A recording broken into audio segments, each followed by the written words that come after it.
How does AI computation actually work? You've probably heard of NVIDIA's CUDA or AMD's ROCm. These are ecosystems that let you run AI models and do other computation on their GPUs. But it actually takes a lot of work to make this happen. There are multiple layers of abstraction that transform high-level Python code into something that a GPU can execute.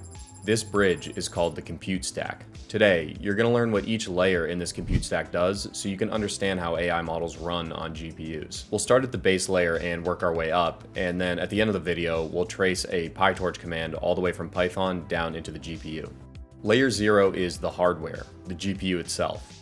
This is a physical silicon chip with thousands of processing cores. Some high-performance cards you might have heard of are the NVIDIA H200 or the AMD Instinct MI300X. But why do we even use GPUs for AI? AI models are by and large powered by matrix multiplication. When you multiply two matrices together, you're basically just doing a lot of regular multiplication at once.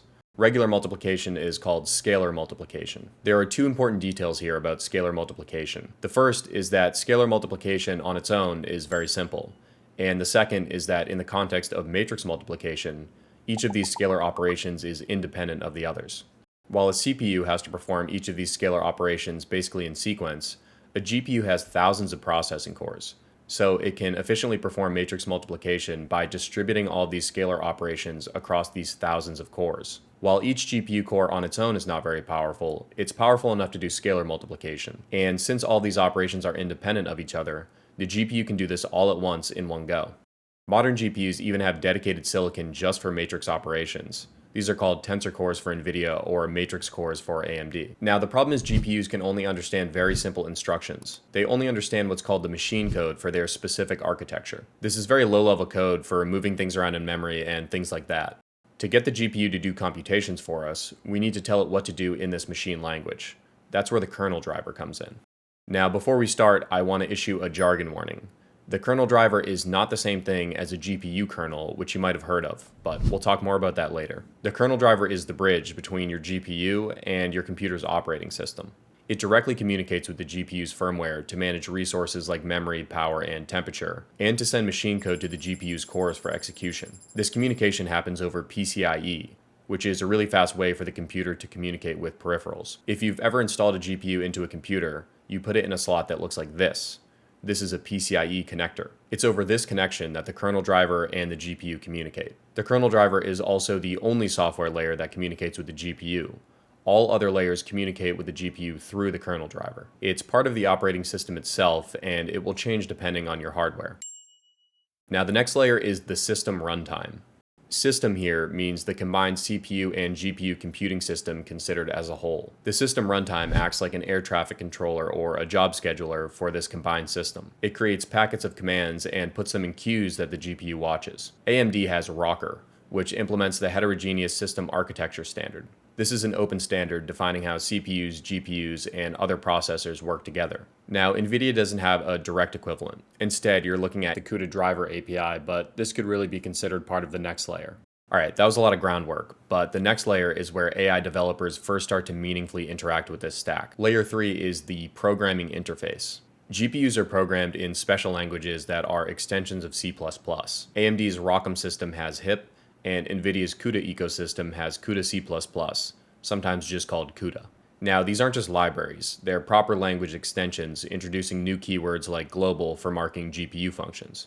HIP and CUDA C++ provide core functions required to write programs that leverage GPUs. These functions can allocate GPU memory, move data between CPU and GPU memory, and initiate GPU functions. Now, HIP was created after CUDA C++. NVIDIA had a head start here and became the incumbent for GPU programming. But AMD made the smart choice of designing HIP to mirror CUDA's API, making it easy to port CUDA code to AMD hardware. HIP can often run on both AMD and NVIDIA GPUs with minimal changes. AMD even provides Hipify, which is a set of tools to automatically convert CUDA to HIP code. Now, this won't always work because NVIDIA's ecosystem is more mature, so there's some functionality that just doesn't have an equivalent in HIP. If you're doing basic applications or AI, it probably will work. But if you're working in a more niche subject like quantum computing, it might not. There's not yet a ROCm equivalent of CUDA's QQuantum. Note that the gap is closing quickly though. Libraries for previously niche areas like molecular dynamics or computational chemistry have grown to support AMD cards in recent years.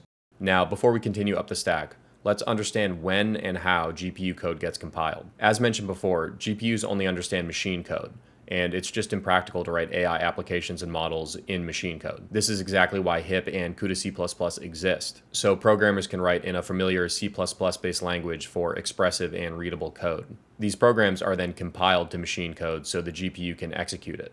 NVIDIA has NVCC for compiling CUDA C++, and AMD has HIPCC for compiling HIP. As we go up the stack, we'll see Python call HIP or CUDA C++ math libraries. These libraries contain pre-compiled GPU functions that the GPU directly executes. This is in contrast to something like Python, which is interpreted at runtime. So if you write custom GPU code, which most people don't do, you need to compile it before you can run it. Now, moving on to the next layer, we have math libraries.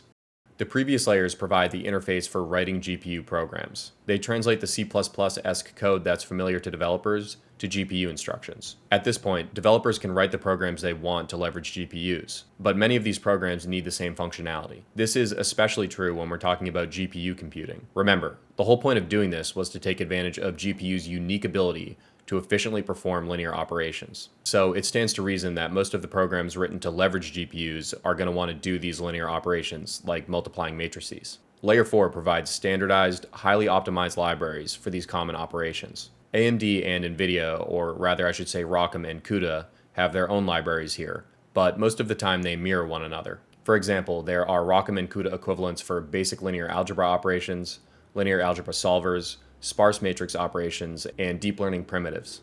Now, given CUDA's maturity, there are some CUDA libraries without ROCm equivalents, but the gap is closing. On the other hand, ROCm doesn't yet have many exclusive ROCm libraries. It's mostly been designed to mirror CUDA, but those could come in the future. Now, all these libraries contain compute kernels, which are little GPU programs that run on GPU cores. These compute kernels are not the same thing as the kernel driver from before. Each compute kernel is optimized for each hardware architecture. These libraries are generally written in HIP or CUDA C++, but for extremely performance-critical kernels, some are actually written in low-level assembly. And finally, we have our last layer, which is AI frameworks. This top layer contains the tools that most AI practitioners work with exclusively, like PyTorch, TensorFlow, or JAX. You write Python code and the framework handles everything else. These frameworks abstract away the complexity of the lower layers and provide an extremely comfortable, intuitive, and expressive way to build AI models. But the simplicity of these AI frameworks doesn't come at a huge cost of performance because they end up calling those HIP and CUDA libraries under the hood. So what actually happens when you use PyTorch? Let's see how a line of PyTorch travels down this compute stack. When you call to CUDA in PyTorch, either the ROCm or CUDA backend is activated. You use to-CUDA even for AMD chips because of that ROCm interface compatibility with CUDA. When PyTorch's backend is activated, it uses either HIP or CUDA to allocate memory on the GPU. Now, when you call torch.matmul, PyTorch calls a highly optimized kernel from either ROCblast or cuBLAS for ROCm and CUDA respectively. These call the underlying HIP or CUDA C++ functions. That function call is scheduled and executed by the system runtime by talking to the kernel driver, which manages getting that calculation done on the actual GPU silicon sitting on your machine or in a data center.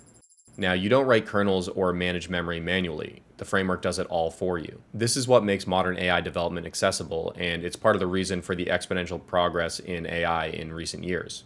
This entire stack, from Python to silicon, is what ROCm and CUDA provide. It's a remarkable feat of engineering that makes modern AI possible. If you want to learn more about this topic, like CUDA versus ROCm or an intro to HIP, then make sure to subscribe so you can stay in the loop when we drop new videos.